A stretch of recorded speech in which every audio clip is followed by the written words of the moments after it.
2020 yali atandika oyo covid najja mbabuulira bane bantu mwenze nali essuubi nga sikyalina naye from that day I've had fathers, brothers, friends that have helped me go through byonna bye mulaba byempitamu bambuulirira banfaako nze mu covid nali sijulwa. Thank you so much Black Magic Entertainment, to all my managers, to all the guys that move with me.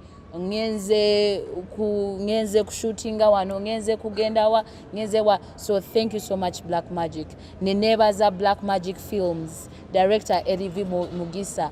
Videos zona ze mulaba director yabadde aziteekamu ki amaanyi ago n'olwa Martha Mukisa nga tired waddala. Okuyingira ordinary tickets za $2,000, VIP tickets za $3,000, tables zikyaliwoko akakadde kamu.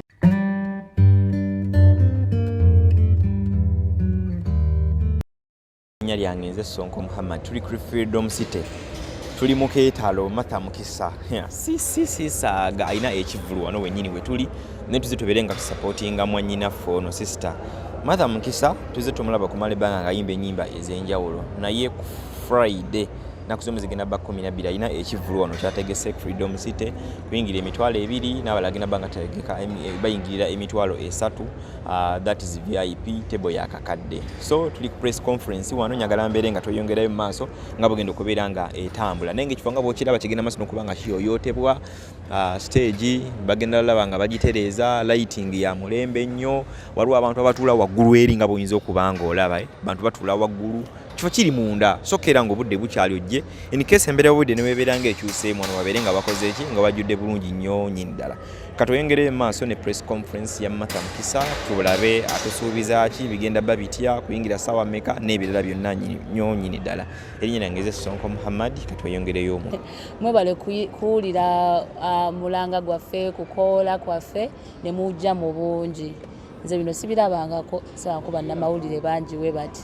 So nesimye nnyo okulaba nti namwe muntegeera ate kyenkola mukyagala. So mwebale nnyo buli omu afunye obudde najja. Mwebale tusabira olunaku mulindwa lutuuse era lugenda kubeerayo Friday eno.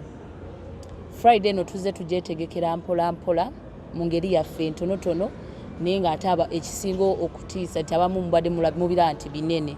So tukoze rehearsals zaffe, we are very ready. Tugenda kuba tukolagana ne Solid Band. Mwebale nnyo Solid Band, you have been doing a very good job. So we are very ready. Era nsubira nammwe mugenda kunyumirwa ku olwo. So mbakunga mwenna bannayuganda mujje tunyumirwe, mujje muwagire Martha Mukisa, mujje Martha Mukisa naye aleme kuswala nze nkaaba mangu. So mujje saagala kukaaba. So mwebale nnyo, njagala okusooka okwebaza mukyala Mavis nga naye wagambye nti we bampita ntuukira mu budde ne mukyala Mavis Mama Cola Tunes wakabi era mwena abavubuka. Mama Cola Tunes ye mama waffe wekituuka ku Cola Tunes. So yes, MTN era nyongera okubajjukiza nti kodi yange eri *170*49#. Yes, so ogikozeseyo kodi yange n'owuliriza music wange mpozi bidabo kyebirala ebiryoko oba okozesa gwoteekamu kodi ya Martha Mukisa ebirabo mwebiri ngo ofuna ekirabo kyo. So mwebale nnyo. Thank you to MTN mwebale nnyo kubanga omuwala omuto nga nze okubeera nga nina na brand ennene. Abantu abamu mbawulira bagamba Martha Mukisa tasobola what. Now let me tell you what, it's not easy for a big brand to see something in you. So yaba kirabye nti waliwo ekintu ky'osobola kitegeeza nsobola. So naawe osobola gwali eyo, so teweetirira, just keep on working. Neyongera ate okwebaza Haji Keti Events, njebaza nnyo yebale nayo okukkiririza mu Martha Mukisa ate ne nnyongera n'okusaasira Haji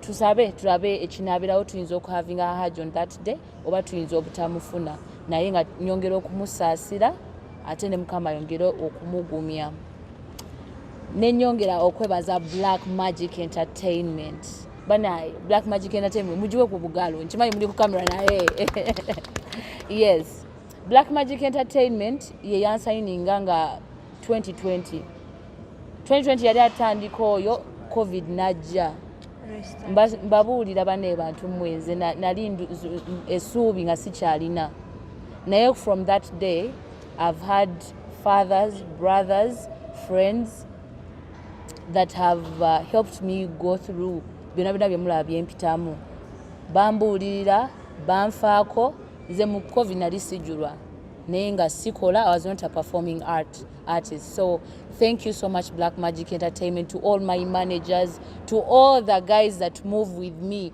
Ngenze kushootinga wano, ngenze kugenda wa, ngenze wa. So thank you so much Black Magic. Nenebaza Black Magic Films, director Martha Mukisa. Videos zona zemulaba. Director yabadde aziteekamu ki amaanyi ago n'olwa Martha Mukisa style waddala. Neneyongera okwebaza ba producers bange bonna okutandikira ku Brand Beats, okudda ku Nesim, okudda ku bane ba producer bangi. Waliwo omulala gwe mujjukirako Shark on the Beat, Stain, banaye ba producer bangi. So thank you so much. Gwe wobo manyi nti Martha Mukisa wamutekako wofunye womutereddeko your creativity, your art.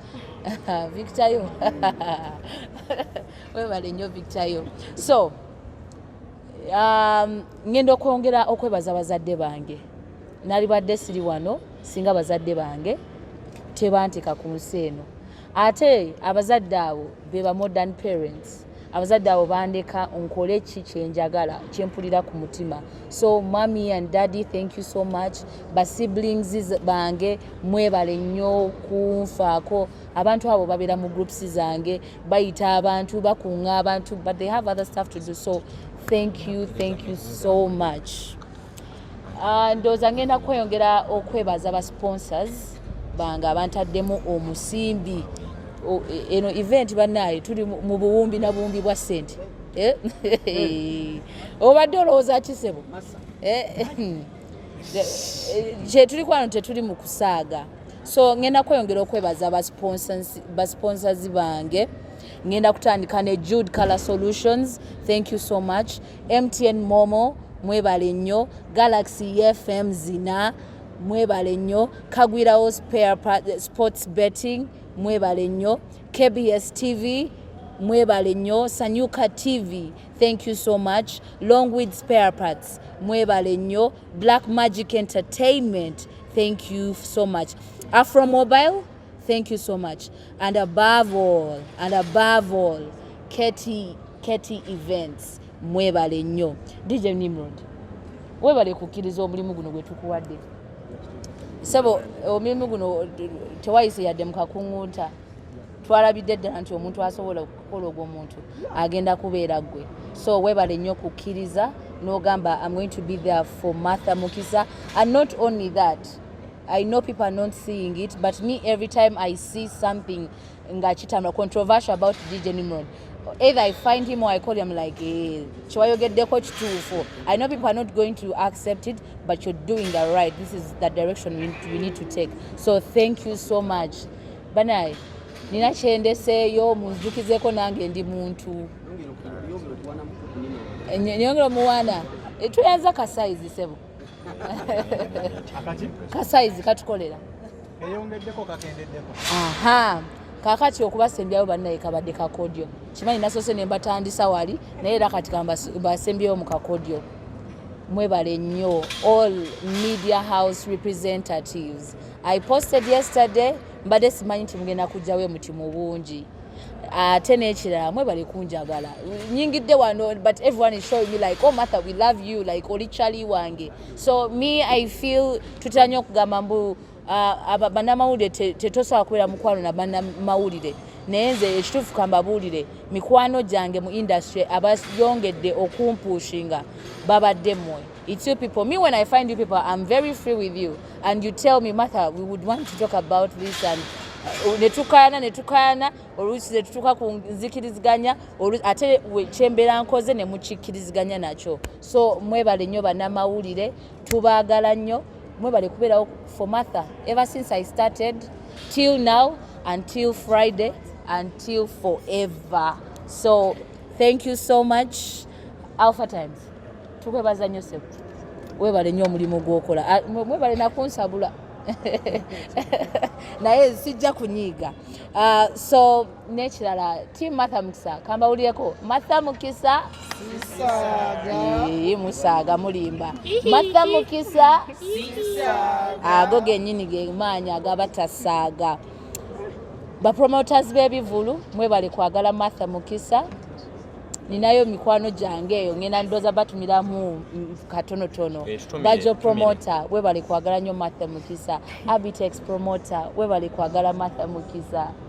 Balam promoter banaye nze kamawulire ekituufu munjagadde, and I know you're going to show me love on Friday. So thank you so much.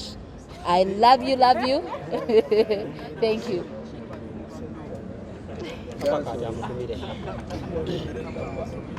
Okay. Before I forget, okuyingira ordinary tickets za mitwalo 2, VIP tickets za mitwalo 3, tables zikyaliwoko akakadde kamu. Jangu onyumirwe, jangu oyagalire mu nsi yo. Neeyongera okwebaza ba presenters, mwebale nnyo kukola omulimu gwe mukolere eggwanga lyaffe, tubaagala nnyo. Otherwise omulungi amala nakola atya atazira mutu akola atya siyinza genda nga sebaziza bayimbi bannange awo wennyini nkooneewo nnyo drops ndoza mubadde muziraba. Tewali muyimbi atampadde drop, tewali muyimbi atampadde moral support, tewali muyimbi atampadde physical support. So thank you so much abayimbi bannange. Nebaza abayimbi abampadde collaborations ever since I started. Bayimbi abo tulinamu Victor Rose gwe natandikira ddala naye, ninamu Eddie Kenzo, and I think abasinga mwena that was my mega hit, making over 7 million views on YouTube. So neyongera okwebaza baza webale nnyo nawe kumpa that collaboration. Nenebaza Ziza Bafana, nenebaza mwami yawe Eddie yawe. So mwebale nnyo, mwebalire ddala nsiima. Oma Africana, he's the new guy on the block. Mumwerinde Oma Africana, he's the new guy on the block, and when we say Black Magic Entertainment, you know what is coming. So Africana atali ne liso ddene. Okay, so thank you so much. I appreciate. Good afternoon, kasubire buli omali okay. Nze DJ Nimrod ndi wano mbiti bibiri. It's Sokan representing a Galaxy FM media partner or Sisaaaga concerts. We as Galaxy FM, we have worked with Martha Mukisa for ever since she started her musical career up to now. We have pushed her on all our social media. We have also beat her. We have because we are a media house, we don't only spread good vibes, but we also spread the truth. So we are also inviting you for Sisaaaga concert this Friday. We are going to be here. We'll be giving you every update. Okuva ku mulyango, where to pay from, how to buy your tickets, what time gates are open, how is the show going, who is on stage, what has she put on, is she amazing, and things like that. So, fenga media partner, n'abalala betujja okukwatagana nabo mu media fraternity, because tetusobola kupushinga sheno feka era nammwe tuba tukolagana nammwe as Galaxy FM. Secondly, bampadde obuvunaanyizibwa obwa stage manager ku concert ya Martha. Era because of that amateeka nino gafulumizaawo, making sure bw'oba toyina hiiti jangu ng'obudde bukyali. Gates ziri open by 2 p.m. so atayina hiiti nga tebannaba kukupangisako kuyimbako ku kivulu kyonna, oyina space between 2 and 7 p.m. okujja n'oyimba. Because ne Martha naye yatandika tayina hiiti era naye yakeeranga ku shows naye kati star okitegeera. So before nga tonakufuna hiiti manya ebizibu byo, manya mbu olina okukeerako abantu ne bakulaba obudde nga bukyali n'oyisaawo ky'oyisaawo, because obudde bunaawungeera ate ekintu kijja kuba kizitoye. So any upcoming uprising, or if you want to be a star, you have from 2 p.m. until 7 p.m. to come and perform. From 7 p.m. until the time when Martha is going to step on stage, she will communicate that aina heat yaddakaawo. Ate still ne bwoba olina heat, bino ebyokujja n'abantu 8 ku stage n'ogijjuza tetugenda bikkiriza. Tulina bakamera, tulina bakuba ebifaananyi, tulina barecordinga videos, so making sure bw'oba ojja tojja na muntu omu ono akwata tawero, ono ate bouncer yange, ate ono ateekayo music, ono akola bino nosanga ogijjuziza stage, tetugenda bikkiriza ebyo. So making sure ojja weka oba stage n'otuweereza music nga obudde bukyali, bwe tuba tugambye ennyimba 2 ate totandika ku preachinga. Abayimbi abasinga balina omuzigo okulinnya ku stage n'atandika kale byo nga tubivuddeko, naye federation talina kyetuyambye, nedda tujja kujjako. This is a concert we've come to perform, not to preach wooma or the federation or anything like that. Bwe tuba twagala otubulireko ku bikwata ku ggwanga, tujja kunoonya tukukoleko interview. Totuka ku stage yaffe ate n'otandika okubulirira eggwanga. Jangu yimba ennyimba zo 2 vaawo. Kitegeera ngenda kuba mukambwe ennyo, because katukule eno show Martha gwe mmanyi, abalala sibamanyi. So let's be clear. I am the stage manager. I'm going to be tough. If you're not put on the list of performers, unless if you have a hit and we know you, because muyimbi gundi bwe tuba tumumanyi nga alina hit nga tali ku list tusobola okunyigayo, naye ate bw'ojja n'oyagala okubribing olinye ku stage yaffe, the stage is going to be very beautiful, so we don't want nonsense on it. Bino mbo mugaggaze ayagala fuuwa Martha, bino bye balinnya ku stage n'atandika okukasuka ssente. We want a clean set, we want beautiful performance, okitegeera.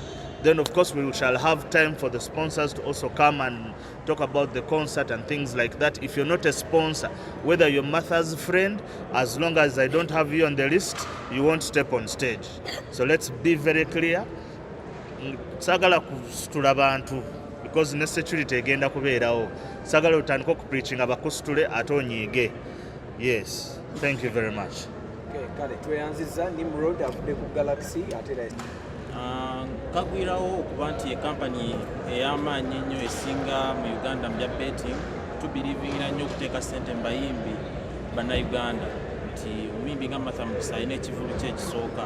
Tugamba nti ssente katuzimuteekemu asobole okuba ne concert eri successful, era tuze tukikola emirundi gyonna, tusitanize n'abayimbi bangi, and kyetwagala era kyetukoze ne ku mulundi guno. Twagaliza Martha Mukisa concert ennungi, nammwe mwenna abali eyo osobola okubetinga ku www.kagwirawo.co.ug ne tukikuba bulungi tusobola okuteeka ssente mu bayimbi abalala abaddako. Okay, kale Victor yo avudde mu Kagwirawo. Oma Africana alimirwa Black Magic omupya. Nze wano okubebaza mwebale nnyo kujja mwenna abazze olunaku olwaleero. Twogera ku show ya mwana muwala Martha Mukisa Sisaaaga concert egenda okubeerawo ku Lwokutaano nga 12 guno mwezi. Era kyenyinza okubagamba twetegese, tuli ready, kibu twakifumbye kiri kyayidde mu bufunze. So I'm happy guys, thank you so much.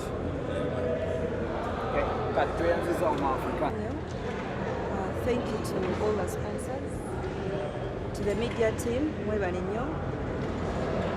Tutambudde wamu kumpi buli concert, so siri mu bya gye muli, era tubeebaza byonna bye mukola. MTN Uganda era tuyimiridde ne Martha Mukisa ng'abayimbi abalala mu tubadde tuyimiridde nabo. Era ku lunaku this Friday tuli naye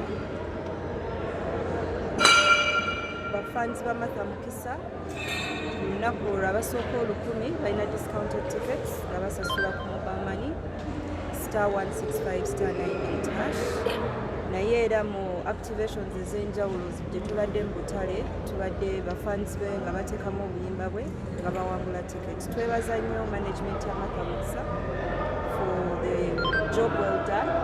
Ne Martha Mukisa naye kenyinyini tumwebaza. On different occasions tubadde tumuyita nga MTN Uganda era nga ajja tatuwa nsonga yonna bwe tuba tumwetaaze era ajja.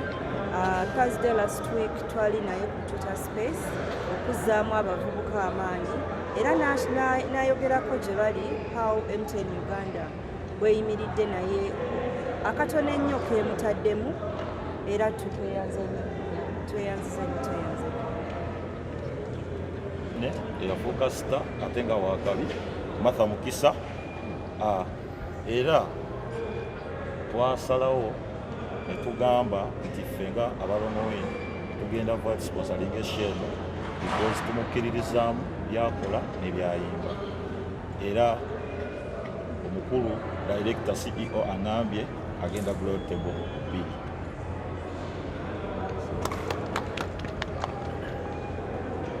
Njabo nga waliwo kirala ekingozi etunda spare parts w'emmotoka ebyowansi shoko buli motoka gy'omanyi eri mu kibuga wano Kawundo Subaru byonna mujje mutuguleko era tusangibwa wa Kisekka edduuka ero jadira balireko ekipande kinene liyitibwa Longowin Auto Parts liri opposite ne Ravens Hotel.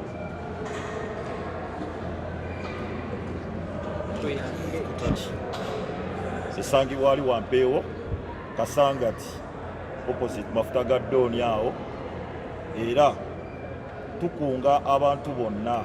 Ekisooka Martha Mukisa ye ng'omuntu era ng'omuyimbi eyo gyazaalibwa, so tukunga abantu beeyo